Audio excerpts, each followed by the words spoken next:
皆さんこんばんは。レイトナイトジャパニーズチャット始まります。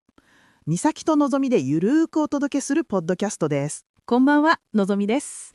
今夜もよろしくお願いします。のぞみ、外国人の友達から日本人について何か言われたことある？言われたことか。そういえば、なんでいつも笑ってるのって聞かれたことあるかも。それあるね。アメリカ人の友達が日本に来てびっくりしたこととして言ってたのが、コンビニの店員さんがミスした時も、ちょっと笑いながら対応してたことらしくて。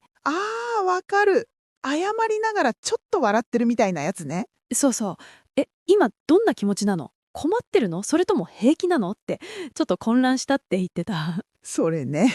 日本人って困ってる時とかちょっと気まずい時でもとりあえず笑顔になること多いよね。なんか感情をそのまま外に出すっていうより、一回柔らかくする感じあるよね。確かに。手を大きく動かしたりとか大声で笑ったりとか涙をそのまま見せたりとかって公の場ではあんまりしないかも。そういう意味では感情の出し方がちょっと控えめなのかもしれないね。でも面白いのがさ、日本語って感情を表す言葉がすごく細かいんだよね。それが今日のテーマにつながるんだ。というわけで今日は日本人の感情表現と笑顔の文化を深掘りします。お楽しみに。まず整理したいことがあって、日本人の笑顔って必ずしも楽しいを表してないんだよね。そうそう。笑顔はもっと幅広い意味を持ってる。前回のエピソードで本音と建前の話をしたんだけど、笑顔って建前の代表格なんだよね。場を和ませる、相手との摩擦を避ける、会話をスムーズにする。そのための笑顔。感情じゃなくて社会的なスイッチというか。ここは笑顔でいる場面だという判断があって、それで笑ってる。だから謝りながら笑えるし、悲しくても笑える。感情と表情が直結してない。これって子供の頃から学んでいくんだよね。笑顔で挨拶しなさい。ニコニコしてなさいって。感情がどうであれ、笑顔でいることが礼儀正しさにつながる文化がある。だから外国の人が「なんで笑ってるの？」ってなるのも当然で、笑顔イコール楽しいって方程式が通じない場面が多い。日本語学習者がこれを知っておくとすごく楽になると思う。相手が笑ってるからといって必ずしも喜んでるわけじゃないかもしれない。笑顔の文脈を読むってことが大事。さっき少し触れたけど、ここがすごく面白い矛盾なんだよね。日本語の感情を表す言葉、めちゃくちゃ細かいよね。そう。切ないってわかる？わかる。悲しいとも違うし、寂しいとも違う。なんか、胸がキュッとする感じ。そう。これ英語に訳せないんだよね。サッドでもロンリーでも全然違う。もったいないもそう。英語だと What a waste くらいしかないけど、もったいないのニュアンスはそれだけじゃない。照れもそう。シャイとちょっと違う。照れくさいみたいな。気まずいもそう。英語だと awkward だけど、気まずいには少し独特な空気感がある。日本語って感情を細かく分類してちゃんと名前をつけてるんだよね。それなのに、体でその感情を表現することが少ない。そこが面白い矛盾で、心の中では切ないって感じてるのに外から見たら普通の表情みたいな。逆に言うと日本語話し者は感情を内側で細かく認識してるんだと思う。ただそれを外に出すかどうかは別問題で、感情が豊かじゃないんじゃなくて、出し方が違う。そこを分かっておくと日本人とのコミュニケーションがぐっと深くなる気がする。じゃあここで笑顔の種類を見ていこう。日本語には笑顔を表す言葉がいくつかあるんだけど、全部ちょっとずつ違う。最初は愛想笑い。これは相手に合わせるために笑うこと。本当は面白くなくても笑う。会社で上司が同じ話を3回目にするとき。またあの話だと思いながら、そうなんですねってなるやつ。これが愛想笑い。相手への配慮、あるいは自分を守るための笑い。次は苦笑い。困ったとき、どうしようもないときに出る引きつった笑い。笑うしかない状況というか、ミスをした時とか予想外のことが起きた時とか。まあ笑うしかないかって感じで出てくる笑い。次は作り笑い。これは意識的に作っている笑顔。写真を撮る時のハイチーズ的な。笑ってくださいと言われて笑う笑顔。あと接客の時の笑顔もこれに近いかな。プロとして笑顔を作ってる。そしてはにかみ笑い。これが可愛い。照れてる恥ずかしい時に出る隠すような笑い。褒められた時とか好きな人に話しかけられた時とか。顔を少し下に向けながら笑うあの感じ。全部笑いなんだけど意味が全然違う。この使い分けができると日本人の表情が読みやすくなる。じゃあなんで日本人は感情をあまり体で出さないんだろ歴史的な背景もあると思う。う。武士道の文化とか？そう。昔の侍の世界では感情を表に出すのは弱さとされてた。特に怒りや悲しみをコントロールできることが強さの証明だった。泰然自若みたいな言葉があるよね。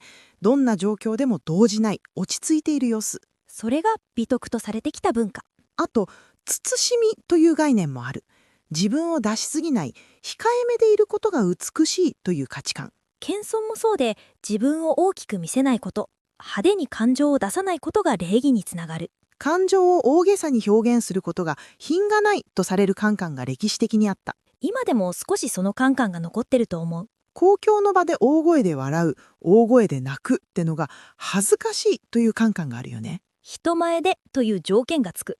家では結構出すかもしれないけど、外では抑える。電車の中でイヤホンをしながらこっそり泣いてるのは OK だけど、泣き声を出すのはちょっとみたいな。あるある。電車の中で動画見て泣いてる人たまにいるけど、声は出さない。そういうコントロールがすごく上手な文化だと思う。でも泣くって感情表現があるじゃん。日本でどこまで OK なの？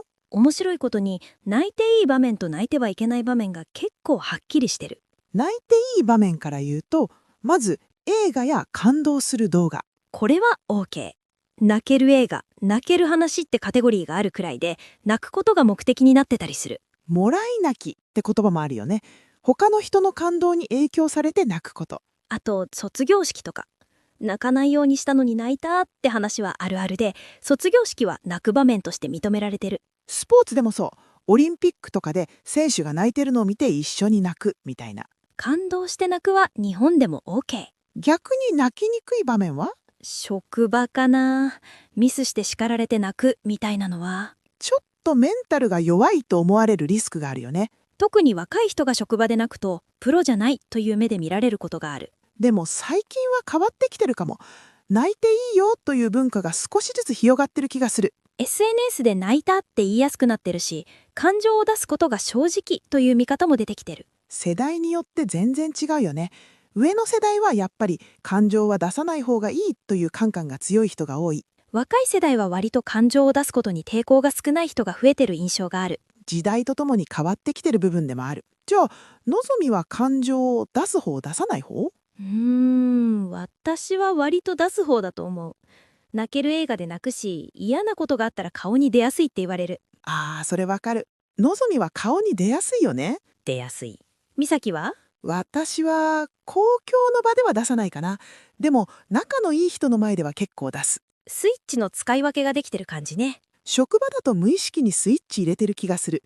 今は笑顔でいる場面って判断して自然に笑顔になってる。日本で育つと子供の頃から少しずつそのスイッチを学んでいくんだよね。学習者の人はそのスイッチの存在に気づくだけでもかなり違うと思う。では今日のまとめ。今日は日本人の笑顔と感情表現の文化について話しました。日本人の笑顔は必ずしも嬉しいの表現じゃない。場を和ませ摩擦を避ける社会的なスイッチとして機能することが多い。愛想笑い、苦笑い、作り笑い、はにかみ笑い。笑顔の種類によって意味が全然違う。